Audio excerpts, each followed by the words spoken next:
આપ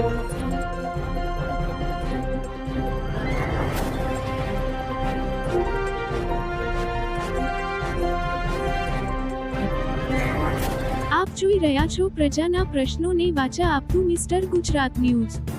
નમસ્કાર। અમરેલી શહેરની હનુમાનપરા પ્રાથમિક શાળાની કથળેલી સ્થિતિને લઈને આમ આદમી પાર્ટીએ ગંભીર સવાલો ઉઠાવ્યા છે।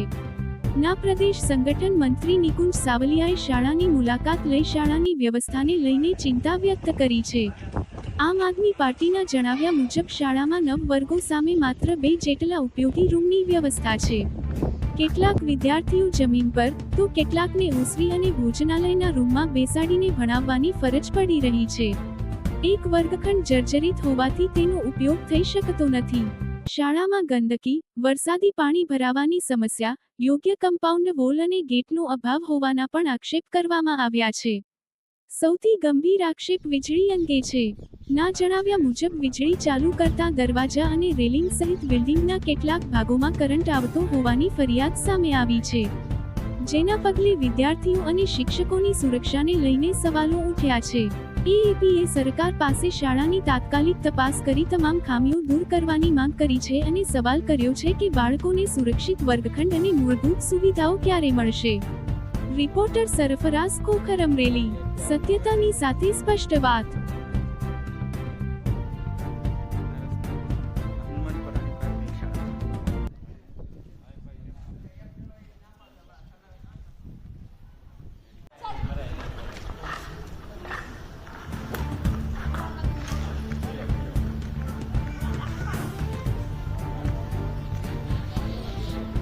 જય હિન્દ। હું નિકુંજ સાવલિયા, આમ આદમી પાર્ટી, અમરેલી। આજે આપણે હનુમાનપરા એટલે કે અમરેલી શહેરની અંદર આવેલ હનુમાનપરાની પ્રાથમિક શાળાની મુલાકાતે છીએ। આપ જોઈ શકો છો કે આ પ્રાથમિક શાળાની ખસ્તા હાલત છે।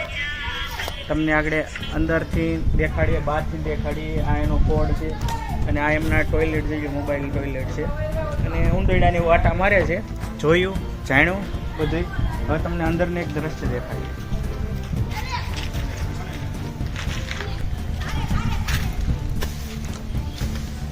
અંદરનું એક દ્રશ્ય દેખાડીએ।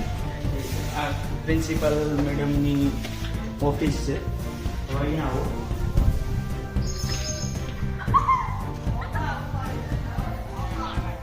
પોપડા પડે છે અહીંયા, એટલે બધી આ જાળે મારેલી છે અને અહીંયા વિદ્યાર્થીઓ બિહારવામાં નથી આવતા। ખાસ કરીને એક ઈ જાણવાનું કે અમરેલી સિટીની અંદર આ સ્કૂલ છે।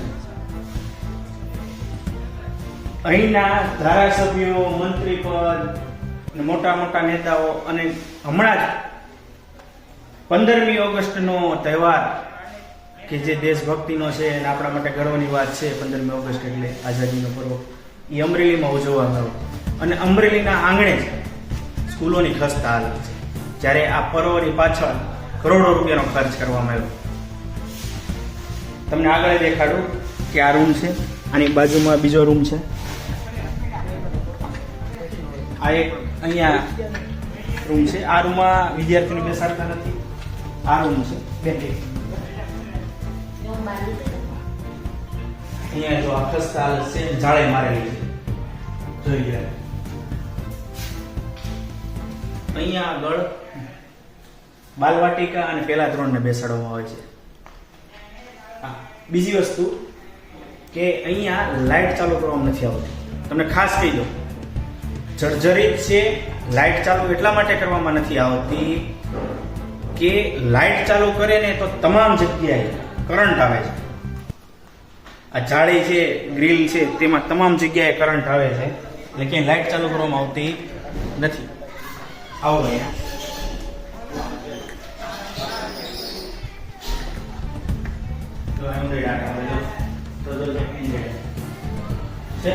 કેવડા છે, આવડા ઉંદરડા છે, જો કેવડો છે ઉંદરડો દેખાય છે। જો આમાં ઉંદરડા આટા મારે છે। જો આ ભોજનાલય છે।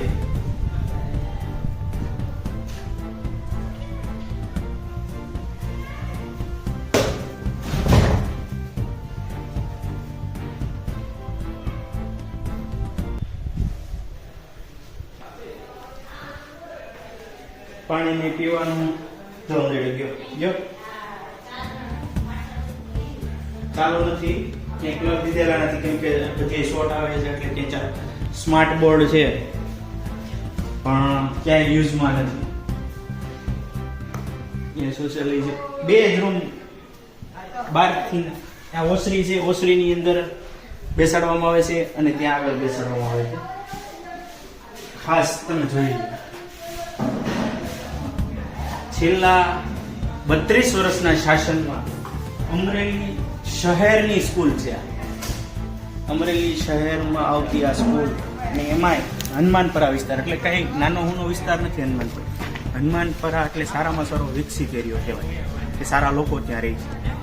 એનું બીજું તમને દેખાડો આવો આ ગ્રાઉન્ડ છે. ગ્રાઉન્ડમાં બોર્ડર નથી મારેલું. પારિવારિક રહી છે બધા બોર્ડર નથી મારેલું ક્યાંય. તમે જોઈ લો અહીંયા જોઈ લો આ જો હવે અહીંયા થોડોક વરસાદ આવે એટલે બધી પાણી ભરાઈ જાય છે.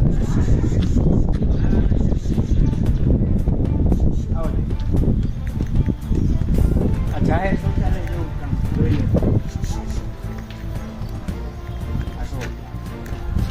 અહીંયા લોકો ભણે આ બારી બાયણા કેમ કે લાઇટ ચાલુ થતી નથી કંઈ થતું ન હોય એટલે બારી બાયણા ખોલે અંજવાળા માટે. હવે તમે જોઈ લો કેટલી ગંદકી છે. અને અહીંયા જાહેરમાં ઓપન ટોયલેટ જોઈ લો. આમાં બાળકો કરે તો બાળકોની સેફટી ક્યાં? ખુલ્લામાં આપણી બેન દીકરીઓ ઝાંઝરું જાય.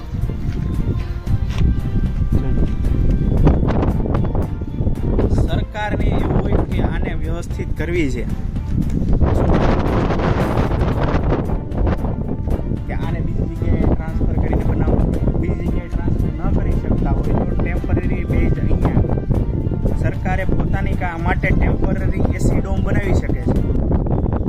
તો વિદ્યાર્થીઓ માટે અહીંયા 4 કમરા બનાવવા હોય તો ટેમ્પરરી આ બાજુમાં 4 કમરા ન બની જાય.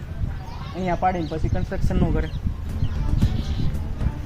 પણ આ સરકારની મેલી મુરાદ છે. હવે તમે જોઈ લો કે અહીંયા કઈ રીતનું શિક્ષણ આપવાનું છે. ખસ્તા હાલ છે. જીવના જોખમે લોકો ભણવા આવે છે. આવું નહીં તો પ્રાથમિક શાળા હોય 1 થી 8 ધોરણની બાલ મંદિર ત્યાં ફરતી બાઉન્ડ્રી હોવી જોઈએ. એનો પ્રવેશ દ્વાર હોવો જોઈએ. એની સેફટીની સિક્યુરિટી માટે ગેટ હોવો જોઈએ. એ નથી. એનો અભાવ છે. અત્યાર સુધીની આ સ્કૂલની ગ્રાન્ટ ગઈ ક્યાં? વિદ્યાર્થીઓને શું મળ્યું છે એ ગઈ ક્યાં? સરકારને અમારી નમ્ર વિનંતી કે ખસ્તા હાલની સ્કૂલને તાત્કાલિક ધોરણે નવા રૂપાંતર કરવામાં આવે. ના થઈ શકે તો અહીંથી બીજી જગ્યાએ ક્યાંય શિફ્ટ કરી દેવામાં આવે જેથી કરીને અહીંના બાળકોનું ભવિષ્ય છે એ બગડે.